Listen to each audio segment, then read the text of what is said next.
The calendar said it was already 2026, but for millions of people, the year never truly began. Midnight passed. Fireworks erupted across city skylines. Glasses were raised. Smiles were rehearsed. And yet, beneath the surface of celebration, something felt profoundly wrong. Time had moved forward, but memory refused to follow. As the world crossed into a new year, tens of millions of people made a quiet, deliberate decision. They would not celebrate. They would not look away. They would not allow the clock to bury a name that had already been missing for more than 100 days. While authorities rushed to seal comment sections and silence discussions once again, that name began to appear elsewhere, not online, but in the physical world. It surfaced on massive outdoor screens, bright, unavoidable, impossible to erase. This was not another fleeting entertainment scandal. It was something far more unsettling, a struggle over memory itself, a collective refusal to accept enforced forgetting. We officially entered 2026, yet for a vast online community, time remained frozen in 2025. Not out of nostalgia, not out of obsession, but because someone had never truly been allowed to return home. On New Year's Eve, comment sections were shut down. Mentions were blocked. Conversations were erased mid-sentence. Still, his name echoed beyond the reach of censorship, glowing against concrete and steel, visible to anyone who looked up. That was when many began to understand the true nature of what was unfolding. This was not about fame. It was not about fandom. It was about dignity, about whether a human life could be reduced to an inconvenience and quietly erased. People were no longer asking for explanations out of curiosity. They were demanding answers out of principle. For them, if they could not welcome him into the new year, then the new year itself meant nothing. While celebrations continued elsewhere, tension thickened across parts of the internet. Old videos became gathering places. Comment sections turned into memorials. Messages appeared one after another, raw and unfiltered. On the final night of 2025, as fireworks illuminated the sky, someone wrote, "Everyone is celebrating, but what about him?" Another asked why he could not come back to celebrate with us. Others went further, vowing to carry his name into every new year to come, no matter how violent the storms ahead might be. Something had shifted. This was no longer admiration. It was a stance. One user captured it best, admitting that they usually lost interest quickly, that they moved on easily. But not this time. Because this was not about entertainment. It was about justice, about basic human worth. Some took the resistance beyond words. Fireworks were lit in front of his photograph. Faces illuminated by brief flashes of color. Quiet voices whispered a simple phrase into the night. "Happy New Year."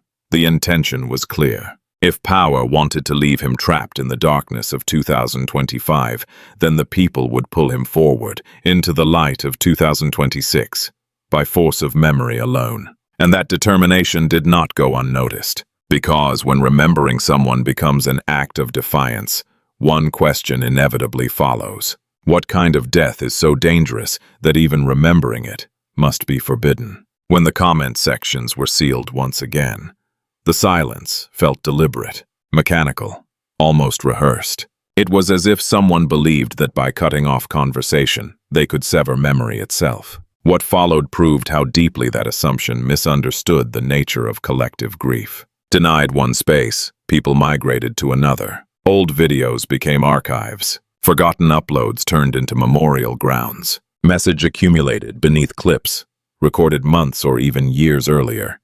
Each line a quiet refusal to comply. Some asked simple questions. Others wrote letters that read like confessions. Many addressed him directly, as if he might still be listening. On the final day of 2025, one message appeared repeatedly across these digital ruins. While the world celebrated, "What happened to your New Year's Eve?" Another followed. "Everyone is watching fireworks. Why are you not here with us?" The words were unpolished, sometimes grammatically imperfect, but they carried a clarity that no official statement had managed to offer.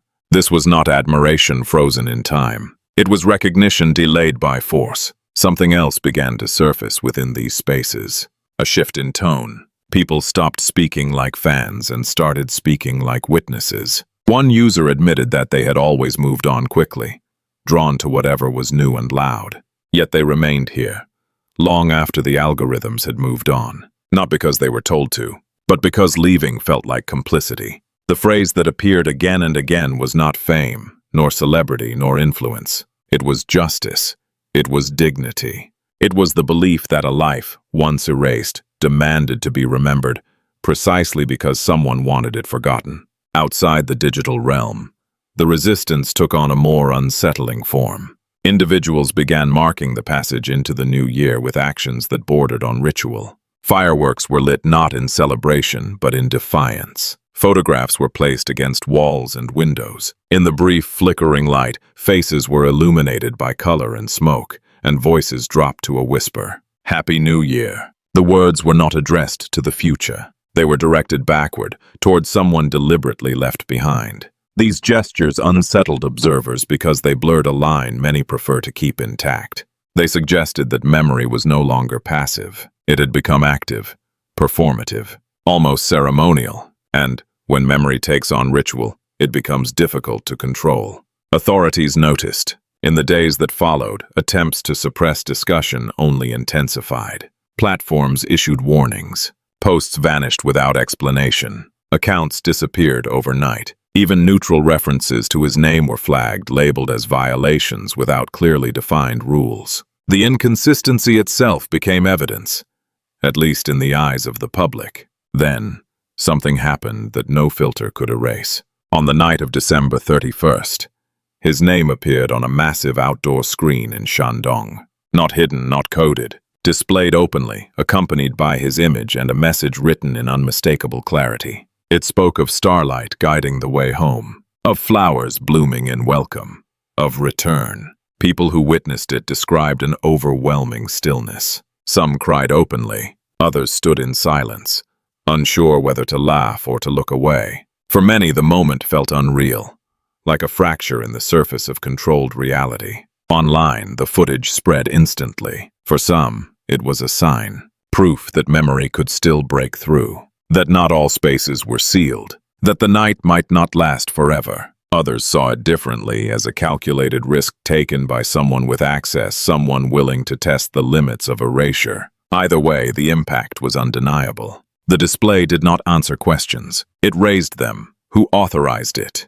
Who allowed it to stay visible, even briefly? And, perhaps most unsettling of all, who wanted it seen? Because this was no longer a spontaneous outpouring of grief. It had become a signal. A flare shot into the dark, and flares are never ignored. Behind the scenes, pressure mounted. Warnings circulated quietly. The message was clear enough. This persistence would not be tolerated. But the harder the silence was enforced, the more resolute the response became.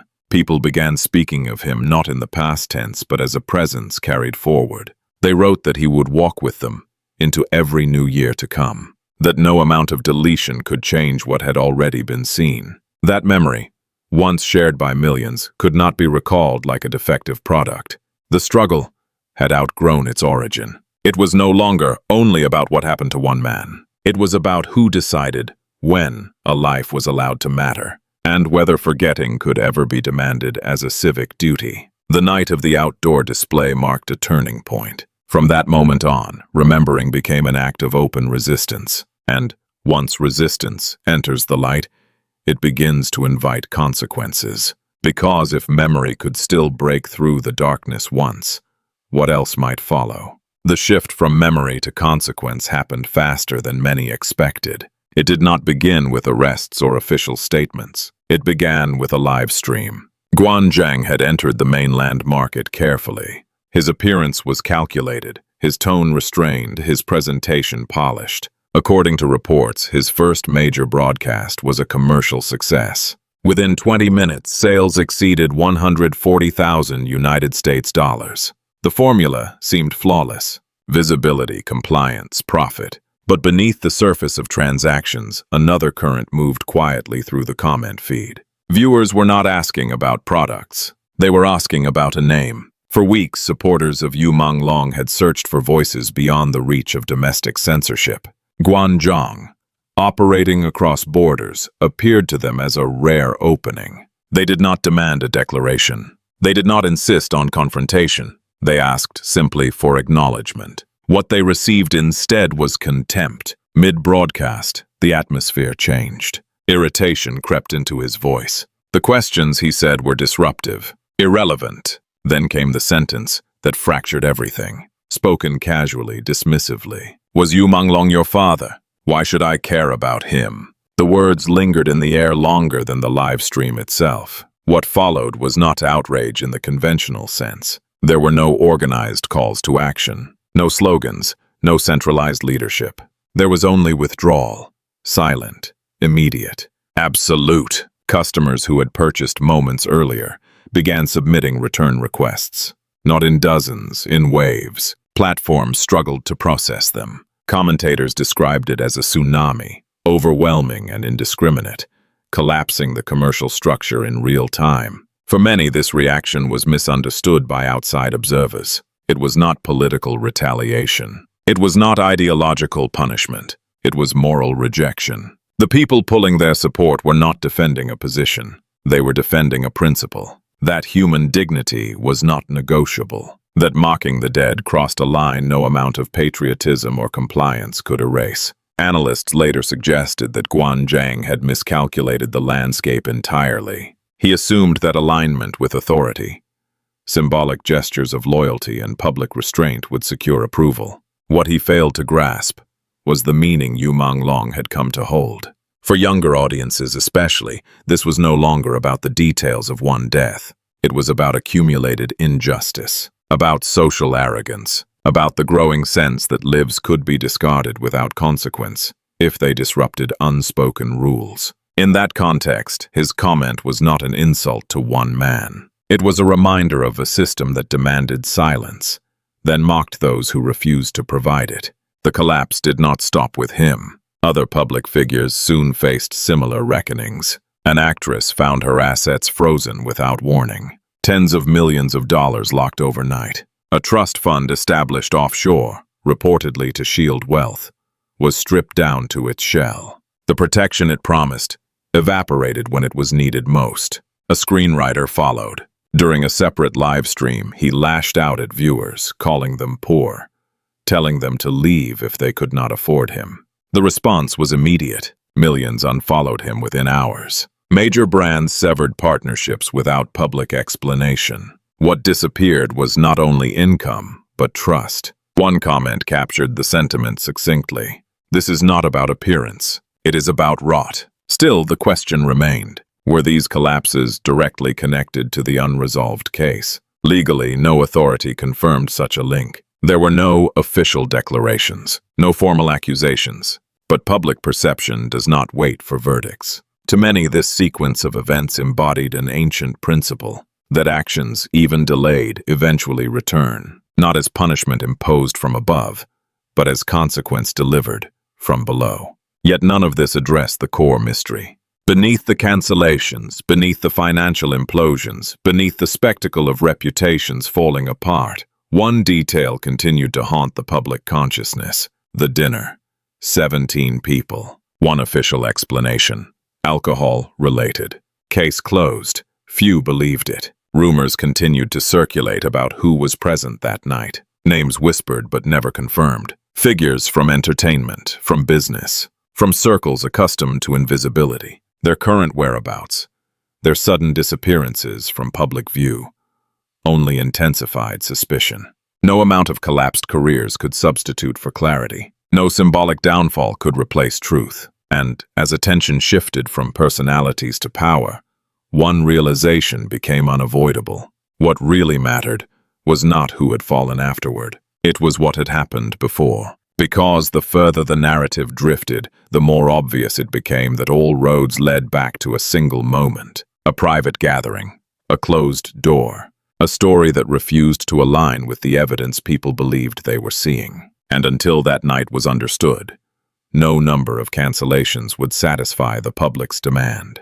Because beneath the noise, beneath the outrage, beneath the spectacle of consequence, one question remained untouched. What really happened that night? As public anger intensified, an unsettling pattern began to emerge. Certain videos remained accessible, while others vanished without warning. One platform allowed discussions to linger for hours, sometimes days, while another erased identical content within minutes. Accounts disappeared overnight, only to resurface under different names. The inconsistency itself became the message. This was not chaos, it was conflict. Behind the shifting lines of censorship, a struggle unfolded quietly among those with the power to decide what could be seen, remembered, or erased. To understand why the truth surrounding Yu Menglong remained suspended in ambiguity, one had to look beyond the surface outrage and examine the forces competing beneath it. Observers began identifying 4 distinct factions, each pulling the narrative in a different direction. The first was what many called the false withdrawal camp. These were individuals who had already secured their wealth and moved their families beyond reach. They showed no loyalty to any particular authority, nor to any moral principle. Their objective was simple: avoid trouble at all costs. To them, the death of one man was irrelevant. Silence was not oppression. It was convenience. Their inaction was not fear, but indifference, refined into habit.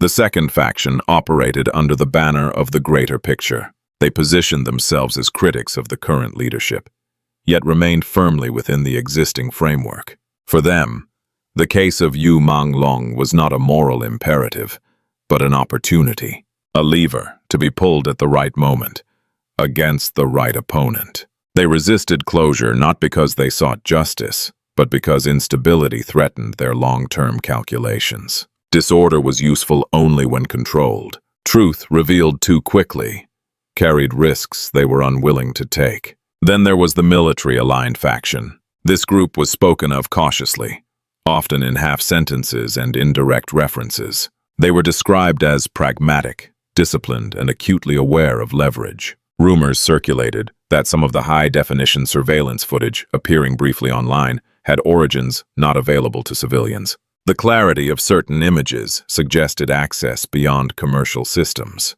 If evidence existed that could decisively reshape the narrative, this faction was believed to possess it. But possession did not equal disclosure. To them, information was pressure, a bargaining chip to be held, not spent. They applied force subtly, using the unresolved case as a means to negotiate influence within the hierarchy. Justice was not denied outright. It was delayed indefinitely. Finally, there was the most entrenched faction of all. This group did not maneuver quietly. It did not seek compromise. Its defining characteristic was resolve without remorse. They viewed the situation not as a failure of containment, but as a failure of execution. Their concern was not that the truth might emerge, but that the system had allowed doubt to persist. From their perspective, the solution was simple: erase more thoroughly, correct the oversight, restore silence by any means necessary. Once this structure came into focus, the contradictions began to make sense. A video could remain on one platform while being deleted elsewhere, because different factions controlled different gates. A warning could be issued without explanation, because explanation itself was a liability. What appeared to the public as inconsistency was in reality a reflection of ongoing internal warfare. Yet within this struggle, one grim reality became impossible to ignore. None of these factions were fighting for Yu Menglong. To them, he was not a son, not a colleague, not even a victim. He was a variable, a symbol, a tool. His name was invoked strategically, withheld tactically, and manipulated according to shifting interests. Justice, if it came at all, would be incidental. This realization struck deeply among the public. It reframed everything that had unfolded so far. The censorship, the selective exposure, the sudden collapses of public figures. None of it was driven by a collective desire for truth. It was driven by power negotiating with itself. In this environment, silence was not the absence of information. It was a currency, and the truth was priced higher than any faction was willing to pay. The bitterness of this understanding spread quickly. People recognized that official explanations would remain incomplete, not because answers were unavailable, but because revealing them would destabilize carefully maintained balances. Justice was not denied because it was impossible. It was denied because it was inconvenient, and so the responsibility shifted. If those with authority viewed the case as a bargaining chip, then the only ones left to demand accountability were those without power at all. Ordinary users, anonymous voices, strangers connected only by screens and shared refusal. They were dismissed as emotional, as misinformed, as disposable, yet they persisted, precisely because they had nothing to gain and nothing left to lose. Behind every deleted post, another appeared. Behind every silenced account, another took its place. The questions did not evolve. They repeated, relentlessly. What happened at the dinner? Who was there? Why the explanations conflicted? Why evidence remained sealed? The longer these questions went unanswered, the clearer the underlying truth became. This was not a case stalled by lack of evidence. It was a case frozen by competing interests. And when justice becomes a bargaining chip, who is left to fight for the truth? As the struggle over power continued behind closed doors, the public discourse began drifting toward something quieter, more unsettling, toward the metaphysical, toward the spaces where unanswered questions tend to accumulate when official explanations collapse under their own weight. Toward the end of the previous year, a spiritual medium known as Shui Yu made a claim that many dismissed at first. She said she had received a message from Yu Menglong himself. According to her account, the investigation would gain momentum in 2026. Hidden evidence would surface. Details long ignored would begin aligning like fragments of a long scattered puzzle. Photographs, travel records, a mysterious contract, an itinerary that never made sense. The message suggested something even more disturbing. That this case did not exist in isolation. That Yu Menglong was only one name within a much larger network. That others, colleagues, peers, people from the same industry, had met similar fates and vanished just as quietly. Whether this was wishful thinking or an expression of collective desperation was impossible to determine. What mattered was not the origin of the message, but the response to it. People listened, not because they believed blindly, but because they had learned not to trust silence. As 2026 unfolded, the questions did not fade. They multiplied. 2 Rolex watches. Who did they belong to? A muscular bodyguard, always present, suddenly absent. Where did he go? Scratches on a window. How did they get there? And, perhaps most glaring of all, why had an autopsy report never been released to the public after all this time? Each unanswered detail reinforced the same conclusion. This was not negligence. It was withholding. Some urged restraint. He is gone now, they said. Let him rest. Let the past stay buried. But many rejected that logic outright. Memory, they argued, was not disturbance. It was responsibility. To remember, without demanding results, was to accept that disappearances could occur without consequence. They refused. The persistence of this case into a new year was not fueled by obsession, but by resistance to emotional numbness. People had grown accustomed to seeing brilliance under studio lights, to mistaking public smiles for safety. They had forgotten the darkness that could exist beyond the frame. If someone of his stature could meet such an end for refusing unspoken rules, if his name itself became forbidden after death, then what did safety mean for anyone else? In a New Year address, the nation's leader spoke of rising satisfaction, happiness, and security. But for a mother who lost her son, those words carried no weight. For millions who felt as though something had been torn from them, they rang hollow. One comment shared widely captured the collective unease. A person can smile at the camera while enduring pain the outside world can never imagine. The calendar moved forward. 2026 arrived. The road ahead promised to be long. The truth might remain buried longer still. But as long as people continued to speak, to share, to write his name where it could still be seen, disappearance would not become erasure. Even if view counts dropped to 0, even if platforms erased every trace, the act of asking would continue, because perhaps the truth would not surface today, perhaps not tomorrow. But as long as questions remained alive, as long as remembering was chosen over convenience, this story could not end. Because the greatest danger is not the lie itself, but the moment when everyone stops caring that someone disappeared.